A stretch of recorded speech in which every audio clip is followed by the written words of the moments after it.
In today's video, I am going to teach you how to send multiple docs on Pandadoc. If you need to share a document with more than one person, Pandadoc makes this simple by using a shareable link. This is especially helpful when the document has already been sent and you want others to view it without sending separate copies one by one. To begin, go into Pandadoc and open the document you have already sent. Make sure you are viewing the actual sent document, not a draft, because the sharing options are typically tied to the sent version. Once the document is open, look toward the top right of the screen and find the Invite button. Click Invite to open the sharing options for this document. After you click Invite, a small menu will appear.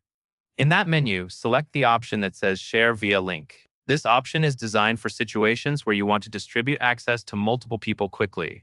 It creates a single link that you can send to different recipients instead of adding each person individually inside Pandadoc.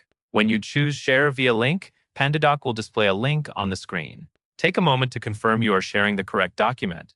Then copy the link exactly as shown. You can usually copy it by using the copy button provided next to the link, or by selecting the text and copying it manually.